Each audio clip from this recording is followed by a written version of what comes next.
I pray that this week will be a week in which we take the first step toward cultivating the existence of ourselves that the Lord has given us to become a better me than yesterday.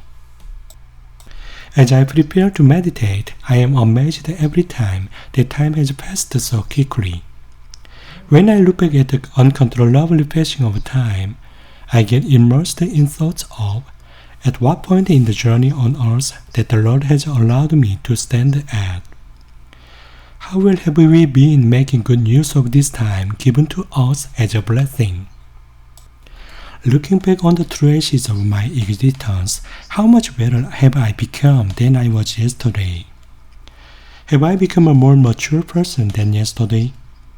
Did I have a deeper and warmer relations with others I met today than with those I met yesterday? How much brighter would my life have made the world that I coexist? In Genesis chapter 3, the Lord called, "Where are you?"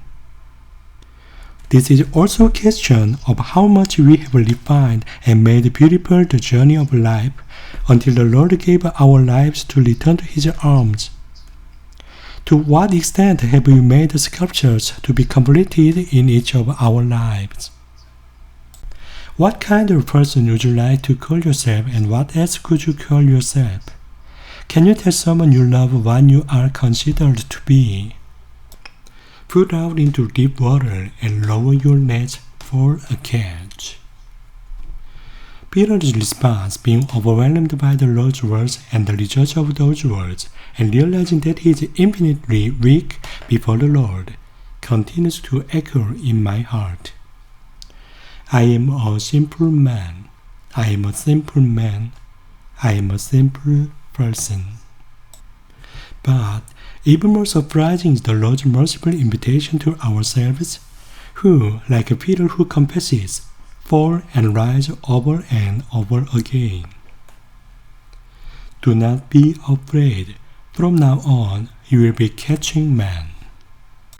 To myself, who has no choice but to confess that I am a sinner. To me, like Adam, who fell into the temptation of pride and closed his eyes to his free will despite the large gift of religion and the abundance of material blessings.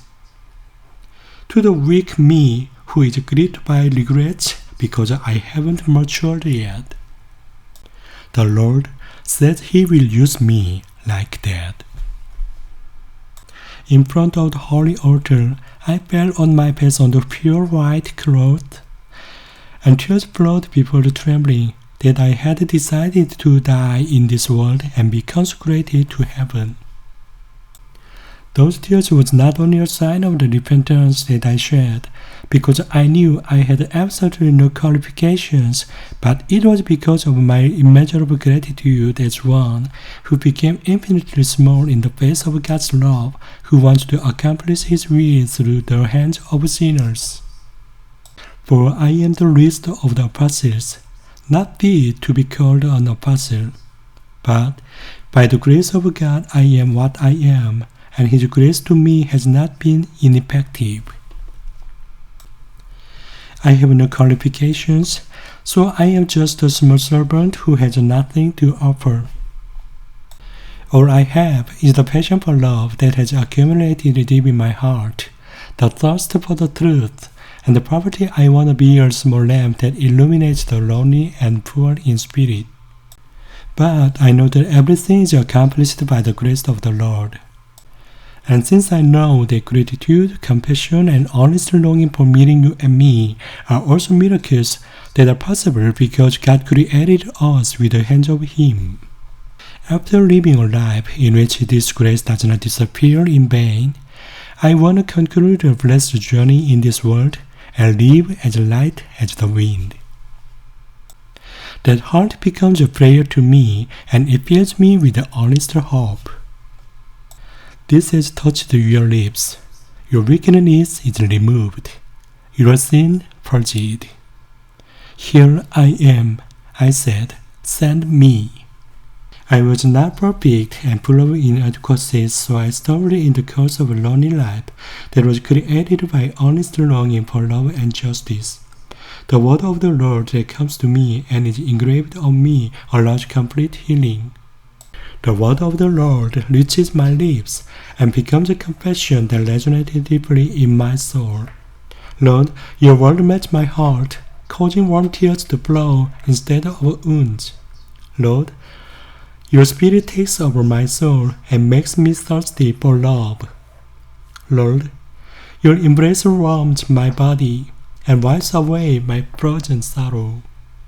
Help me to spread the word that shines like gold in a vessel that is as ugly as earthenware and is insignificant.